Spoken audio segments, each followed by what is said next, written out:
John, what adversity in your past did you need to overcome in order to create the wonderful book you're now writing about your experience, as well as the great accomplishment of almost finishing a Bachelor of Social Work? Well, as far as adversity, uh, there's been a lot. First I had a huge issue with substance use and drug addiction, so that kept me busy for a long time. I think the catalyst for change started when I sued the Catholic Church for sexually abusing myself and a number of my siblings. Um, and that's probably the impetus. That's what brought it all moving forward, if you will.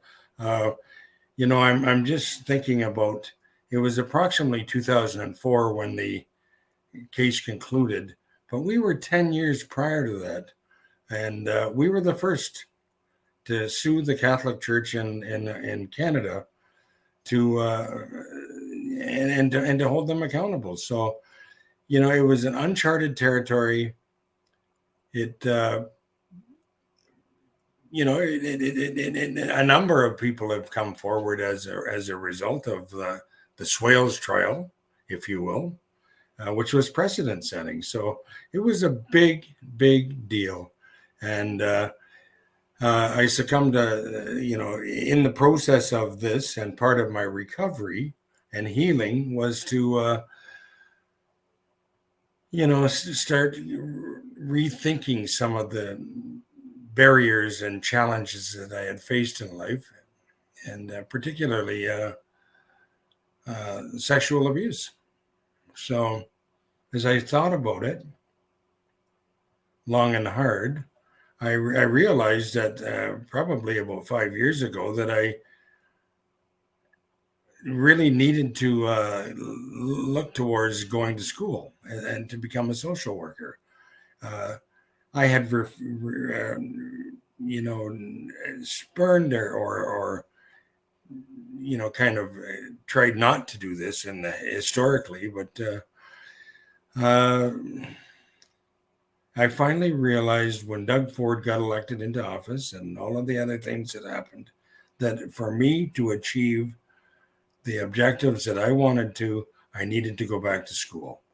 So it's again, I'm feeling that I might be babbling a little bit, but I will say that one of the things that I haven't mentioned, and I will today, is that I belong to an organization called Opening the Circle that deals with sexual abuse survivors, both male and female. And, it's quite an interesting phenomenon to realize that we're not alone anymore. When I came forward back in, I don't know, was it 94, 95, we were alone. We were doing it alone. And now, as we speak, there's a network of survivors of sexual violence across Canada that speak candidly and openly about their feelings, and that's a big deal. That's very exciting for me. Anyway, I'm not sure that I'm covering off some of the things, but that's a brief overview of some of the challenges that John's faced. So what have you created from this past adversity that has now become a positive influence in your life? And what do you think that legacy will be kind of the long term? Well, boy, that's a very deep and personal question. I think one of the biggest things that I do is I don't use drugs and alcohol, and I support others that are looking to follow the same path.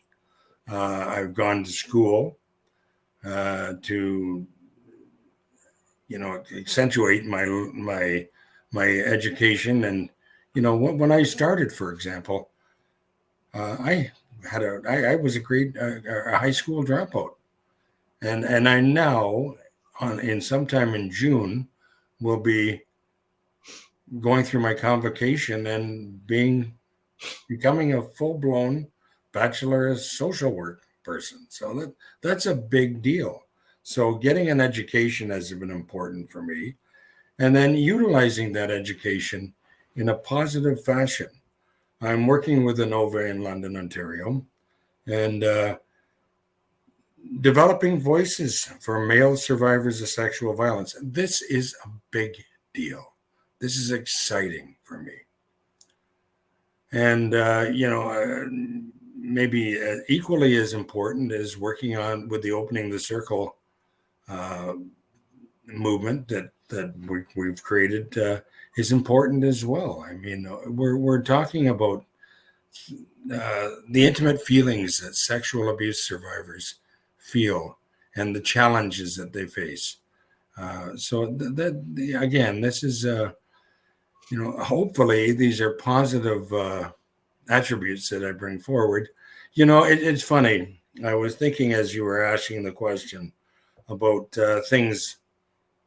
I think I might have liked to be the inventor of penicillin, or maybe the telephone or something like that. Unfortunately, or fortunately, and I guess it's a matter of perspective, I've become somewhat of a person that deals with sexual violence. That is a good thing for me, and I'm grateful to have suffered the abuse. Now, that might sound odd to a number of people, but I'm grateful to have suffered the sexual violence that I have, and the influences that it's had on my life. I'm grateful for the things. I'm grateful to be here with you today. I'm grateful to be able to share a story that hopefully somebody gets some value out of. Well, I think, John, exactly what you're saying at the end here is, that hope that we're being able to transform someone else's journey, that life story that they've had through your testimony here today and telling of your story and what you share and what we're going to share, in the future here as well. So, John, I thank you very much. I appreciate you coming on with us tonight. And we look forward to talking with you again soon. And yeah, that's great.